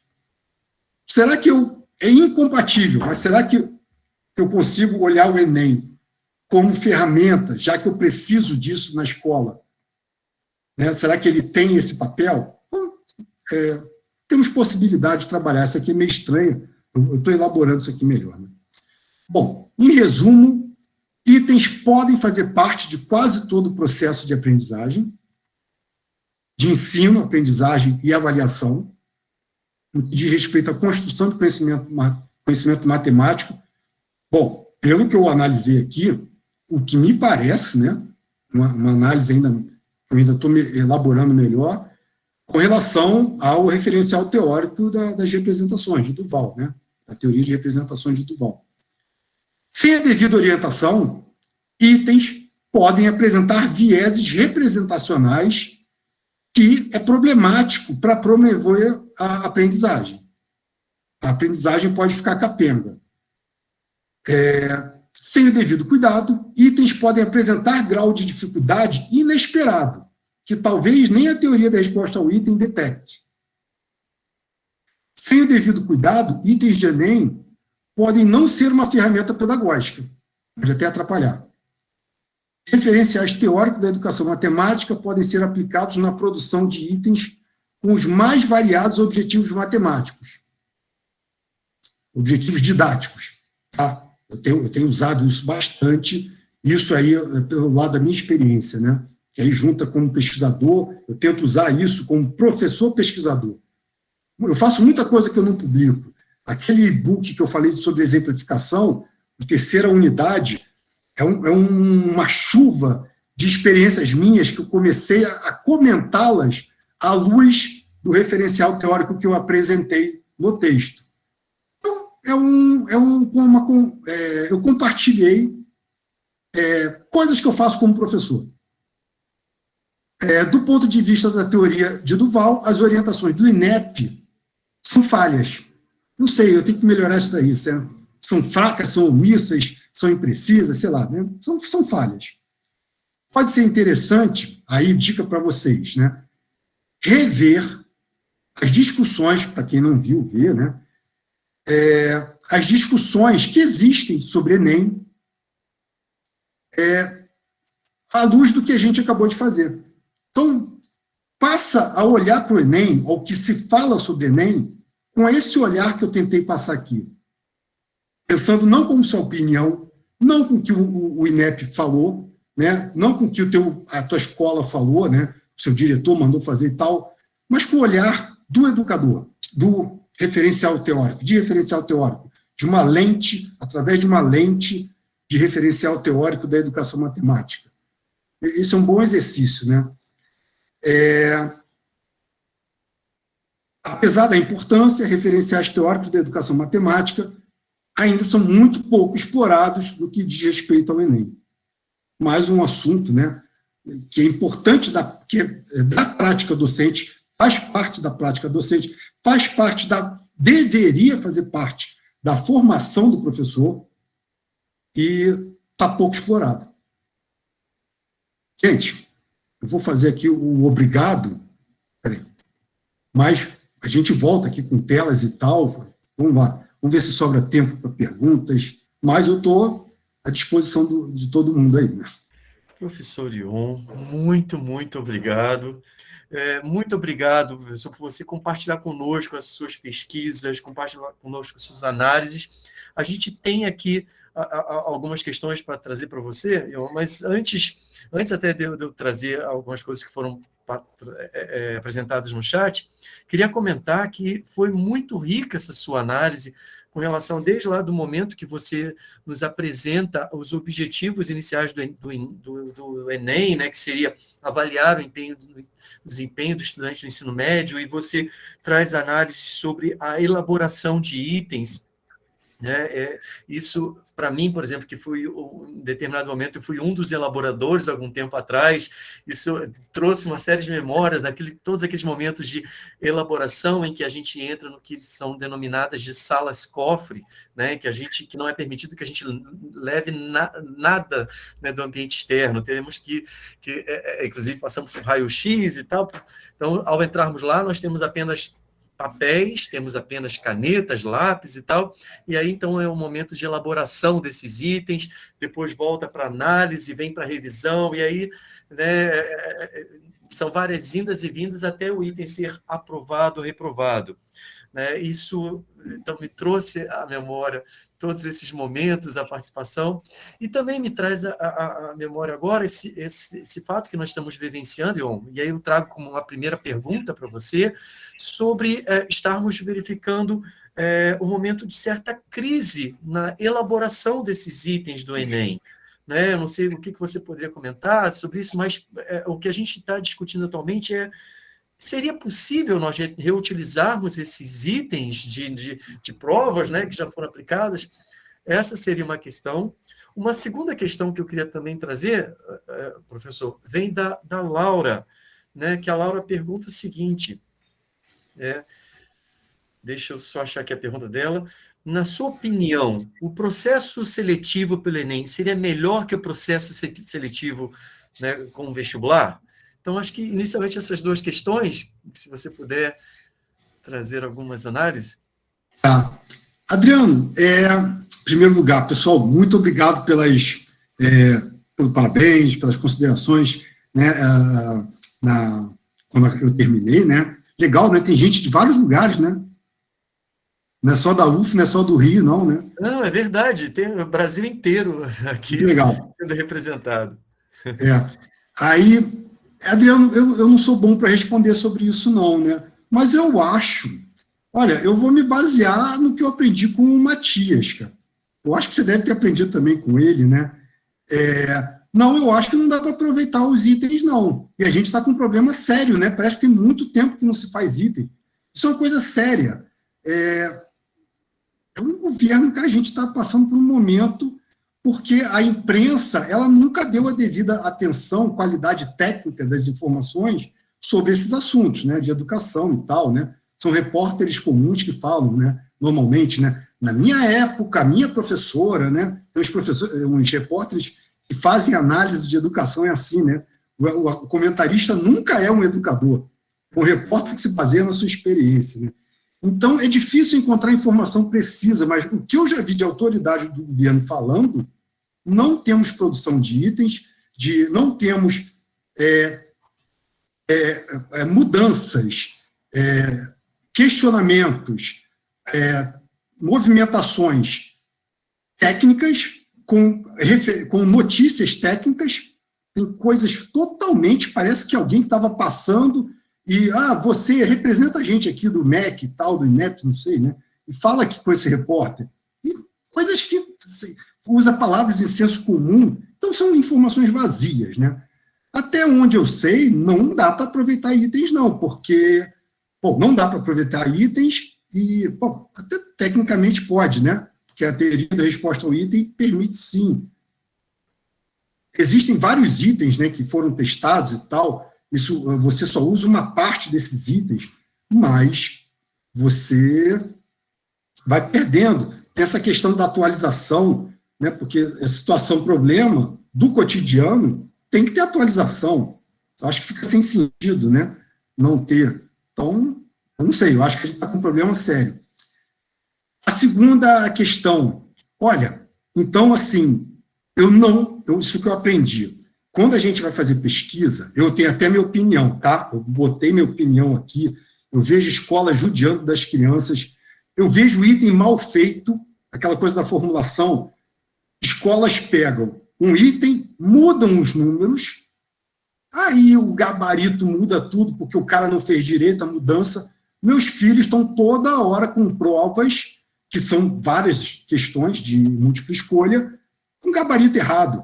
Então, para uma criança, né, meu filho está no 9º ano, uma criança que vai fazer uma prova, né, do assunto todo, que pega 2 questões com erro de gabarito, ele já pensa, eu não sei fazer isso, tem um efeito psicológico.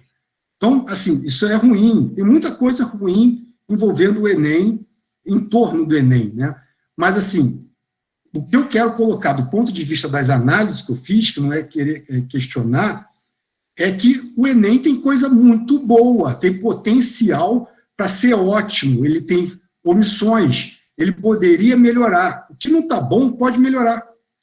Tem muito artigo que critica abertamente o Enem, cuja conclusão é falar mal do Enem, é colocar pontos que são críticas contundentes ao que o Enem tem de proposta. Tem. A gente, quando... né, isso tem, não tem como fugir de ser questionado. Mas, assim, eu não assumi essa posição, não assumo, e seja qual for pontos negativos que eu possa ter considerado, que eu possa considerar do Enem, todos eles, se eu não me engano, podem ser melhorados olhando, né, com alguma coisa a mais. Com relação ao vestibular, mas de jeito nenhum. Matias explica isso muito bem. O Enem só trouxe melhoras. E as mudanças que eu vi representantes do governo anunciando esse ano, não me convenceu nem um pouco. Como eu disse, não teve nenhuma informação técnica, a não ser conversa vazia de senso comum, e, até onde eu sei, o Enem é muito bom. Com todos os defeitos que tem, opinião minha, tá, gente? Tem o que eu coloquei lá no meu resuminho, mas a minha opinião é que o Enem é muito bom. Ótimo, Ion.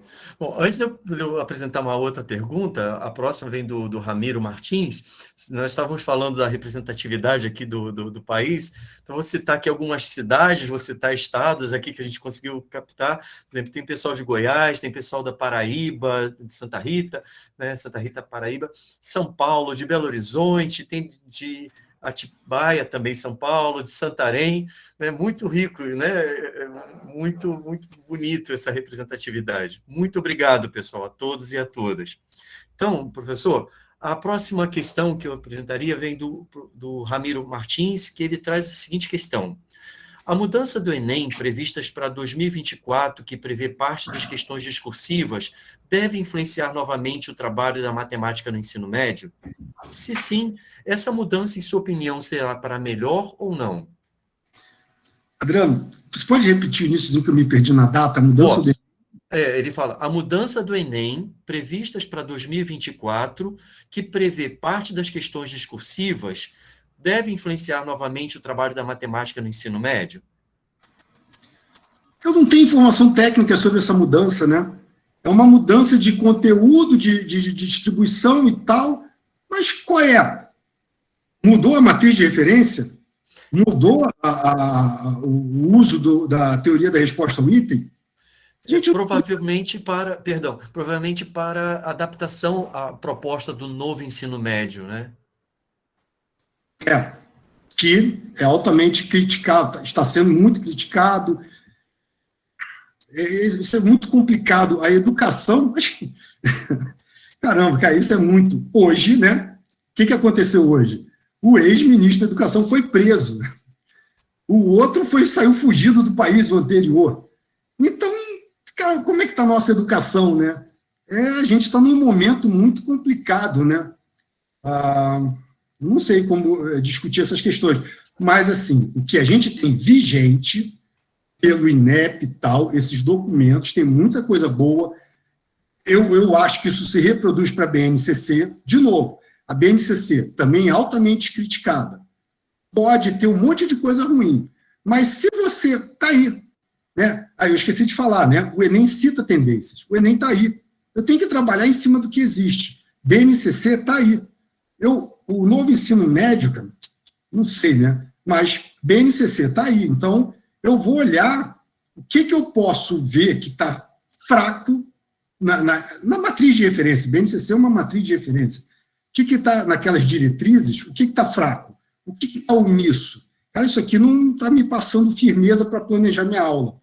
Bota uma lente de análise ali. Começa a questionar o que ela precisaria para aquele conteúdo de ações de representação, né? Então, no caso do novo ensino médio, que eu não estou por dentro, mas uma vez que tenha os documentos e tal, trabalhe em cima disso, né? Com lacunas, quer dizer, com o olhar do educador. É preciso o professor ter esse conhecimento especializado do professor de matemática, esse conhecimento pedagógico do conteúdo. Infelizmente, a formação inicial não é boa, não prepara o professor nosso para ter esse conhecimento, infelizmente. Mas tem tido muitas ações, até os próprios cursos, né, de formação continuada, que visam diminuir essas lacunas, né? Então, o professor tem que se respaldar desse conhecimento teórico e tentar trabalhar em cima disso, eu acho. Minha orientação é assim que eu trabalho como formador de professor, né? Perfeito, eu concordo contigo em toda a sua fala, né? Da questão que você destaca, que há muitas críticas ainda em relação à proposta do novo ensino médio. A Érica também publicou algumas análises sobre isso, complementando, o Eduardo Landim também, né, que destaca a questão que é verdade com relação a como atender os itinerários presentes na proposta do ensino médio, especialmente na parte formativa.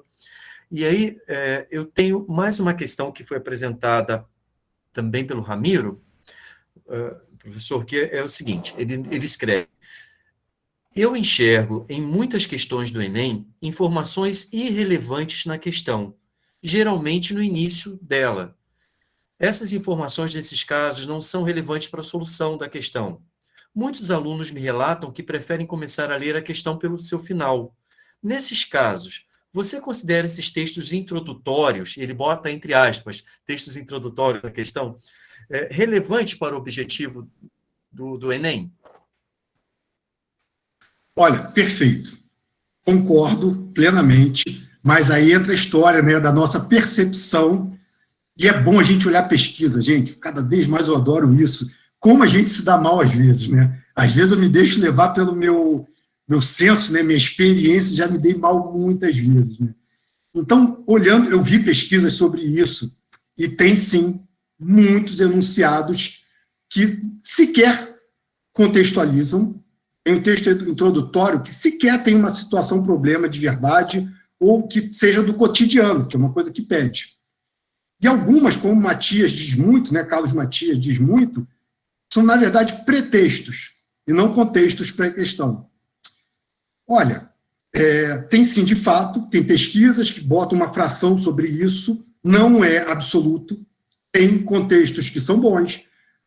Tem um referencial teórico que eu coloquei, das 3 dimensões, ele é muito bom, não tem, ninguém fez isso, tá? Então fica a minha dica para quem quiser trabalhar. Eu estou fazendo isso, mas eu não tenho perna para tudo. Quem quiser trabalhar comigo, quem quiser discutir comigo, mas fica a dica também, porque eu não vou fazer isso tão cedo agora, usar esse referencial teórico. Componente algorítmica, dimensão algorítmica, formal e intuitiva. Nesse referencial teórico, Essas 3 componentes têm que ser trabalhadas com equilíbrio. Mas, mais do que isso, elas têm que se interligar. E o aluno, quando não sabe interligar, isso gera um obstáculo para resolver problemas. Então, à luz desse referencial teórico, se você prepara o seu aluno para o Enem, como é que eu sei se eu estou preparando meu aluno para o Enem? Se, à luz desse referencial, na hora que eu dou atividades e tal, eu percebo que ele não consegue mesclar. Quando ele mescla isso, ele vê problemas. Então, por exemplo, 1 sobre x é sempre menor ou igual a 1? Eu já perguntei isso na especialização, na faculdade, e muitos alunos, professores, dizem que sim. E aí, quando você vai ver a justificativa, eles olham para 1, 2, 3, 4, 5. Né? O enunciado para número real maior do que 0, né? Então, eles desconsideram todo o universo. A intuição deles, o pensamento intuitivo sobre números reais, sobre números, remete logo aos exemplos dos números naturais. Esse ato falho, ele foi quebrado, ele atrapalhou. Tem até uma coisa maior do que isso que eu estou falando, que é heurística de comportamento, uma dica muito boa, de referencial teórico para trabalhar. Heurística de comportamento. Então, esse ato falho, ele não está bom, porque o aluno não tem esse referencial teórico, essa intuição dos números reais boa com o formal e até com o algoritmo de números reais. Existe muito essa falha, tá? Bom, então, para chegar na pergunta. Sim, isso é uma coisa que eu tenho uma implicância grande com os itens que se elabora.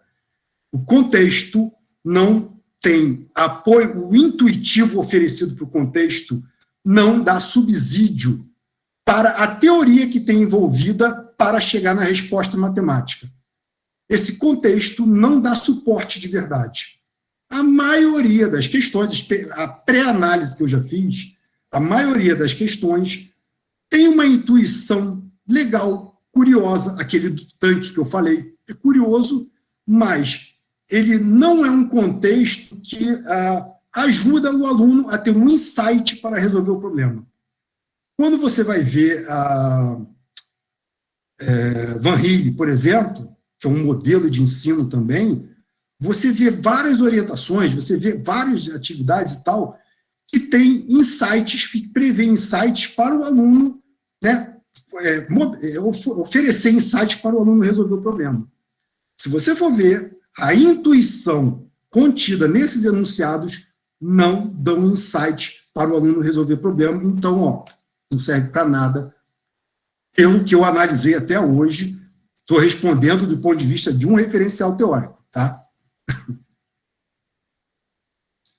Perfeito, João. Em geral, né, se me permite comentar um pouco sobre isso, mas, assim, em geral, seria no momento lá da análise da questão que esses excessos, né, que não contribuem, uma contextualização que não contribui e tal, que eles são retirados, né? Que, como eu falei, a gente elabora, então, esses itens são elaborados individualmente e depois eles vão para análises lá dos coordenadores, às vezes até de forma coletiva, né? Então é muito comum que justamente ali haja uma apuração, que haja uma melhoria desses textos, né?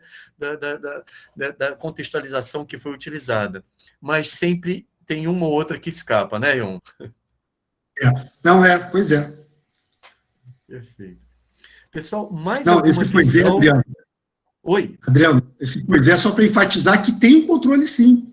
Eu estou fazendo uma crítica, mas existe uma consciência disso, e ainda assim, o resultado tem, né, algumas coisas escapam, e o resultado, passado com um pente fino, ainda é passível de crítica. É incrível. Isso não é simples. É difícil. Por isso que a gente precisa dessas discussões.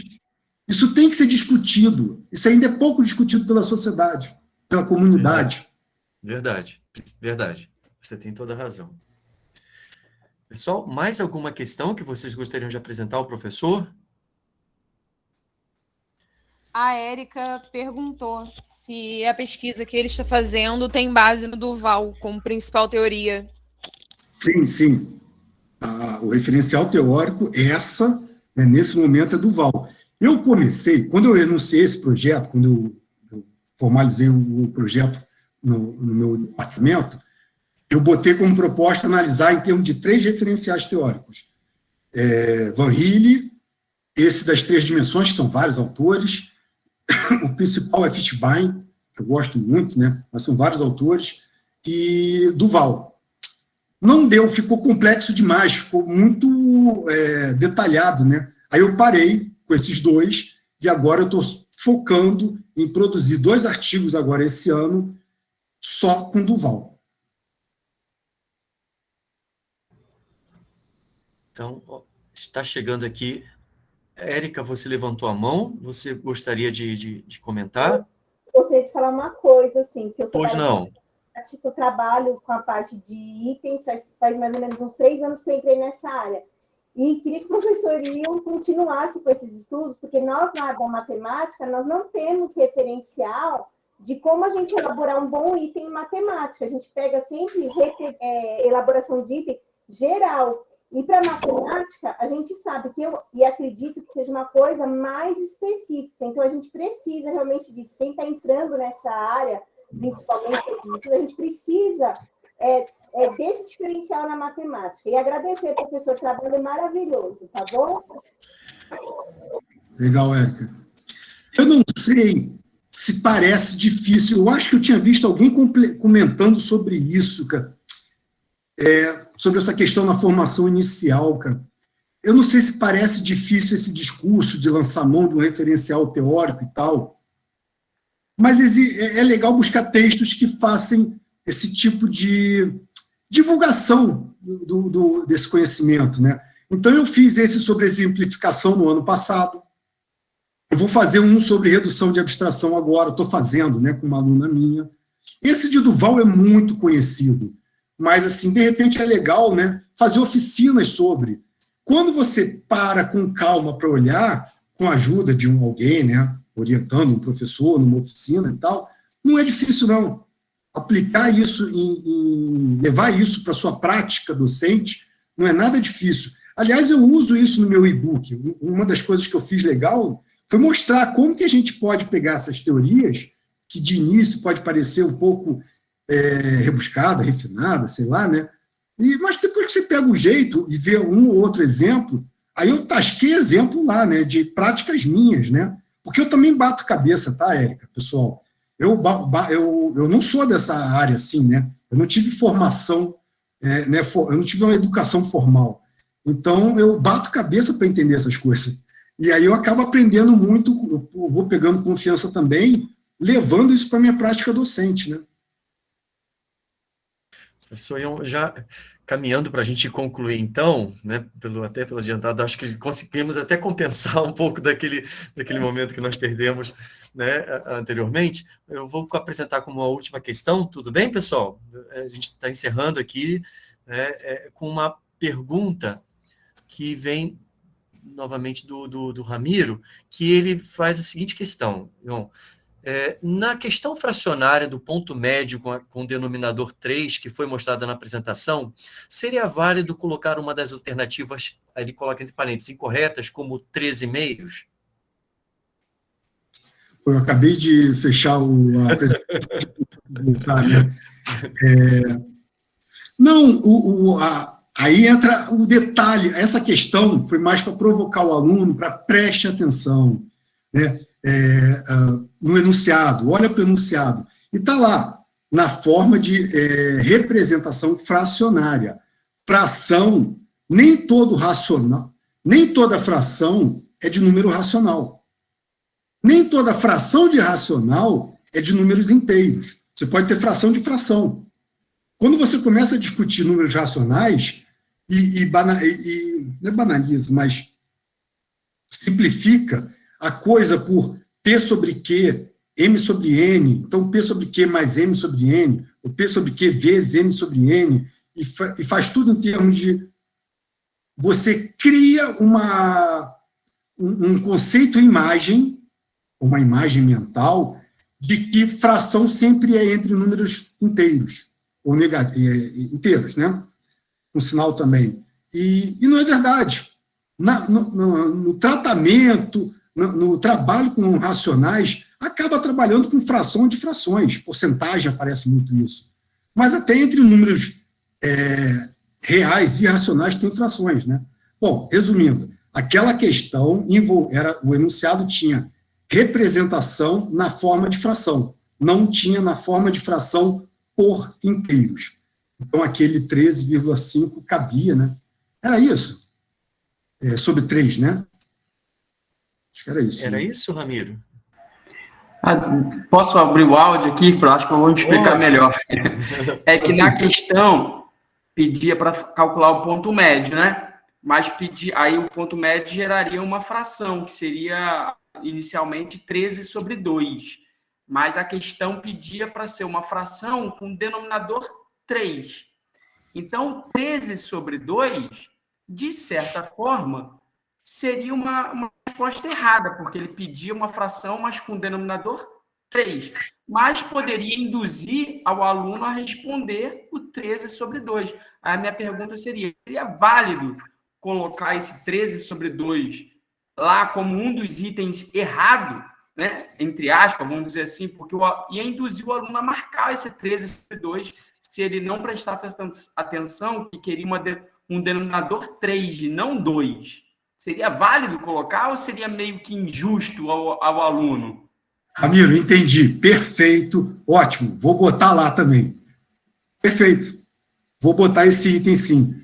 Mas prestem atenção. Aquela questão, aquelas 3 são questões para voltarem para gerar discussão. São questões que têm uma certa ambiguidade, têm uma certa trapaça. São questões, depois eu peço desculpa aos alunos, olha, pessoal, eu não quis gerar nenhuma incômoda e tal, né? Eu queria gerar conflito, discussões, eu queria gerar paixão. Professor, você fez isso aqui, isso é injusto e tal. Aí o cara vai reclamar, ele se anima, né, para ir lá reclamar. E é bom, acende a chama ali, a coisa fica bacana, né? Mas então, esse contexto, muito cuidado, eu explico e tal, né? Boa dica. Você utilizou também, você queria gerar o desequilíbrio, você também utilizou isso, que é maravilhoso, né? Muito bom. Inclusive, bom, já caminhando para fechar, com relação a isso, me lembrou logo a teoria de Vygotsky, né? Porque justamente ao gerar esse desequilíbrio, né, você pode, né, gerar o nível de desenvolvimento proximal, ou diminuir para que a gente, né, facilite a construção do conhecimento por parte do aluno. Então, na mesma hora, né, buscar gerar momentos de desequilíbrio para que o aluno consiga se reequilibrar e aí sim construir esse conhecimento. Na mesma hora, ao te ouvir falar, me remeteu logo a Vygotsky. Muito bom. Adriano, aproveitando também, e aí você vê que é situação, problema do cotidiano. Então, você pode encaixar a Vygotsky aí. Então, assim, o cara começa a criticar Enem. Não, o Enem é bom. Olha aqui, ó, já liguei com o Vygotsky, já ligo com um monte de gente. Não, é fácil você contornar essas críticas, né? Então, o Enem é bom, sim. Ele é flexível, ele permite muita coisa. Professor, muito obrigado. Então, eu vou finalizar aqui agradecendo mais uma vez a todos que permaneceram aqui conosco. Muito obrigado a todos e a todas. Professor Ion, gostaria de trazer algumas palavras para finalizar? Não, bom, Adriano, muito obrigado pelo convite, esse acompanhamento aqui, né? Foi muito bom, me ajudou bastante também, né?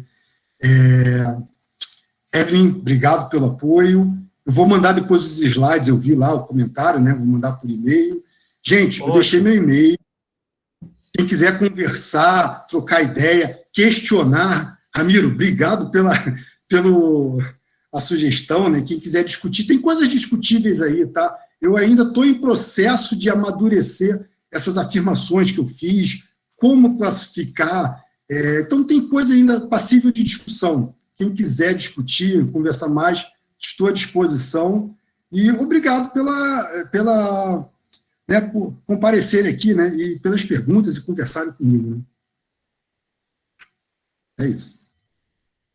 Nós que agradecemos, professor. Quero agradecer também a todo o acompanhamento que nós tivemos aqui da Evelyn, todos que participaram aqui no chat, que trouxeram questões, trouxeram complementos para as nossas análises. Muito, muito obrigado, pessoal. Uma boa noite, saúde para todo mundo, tá?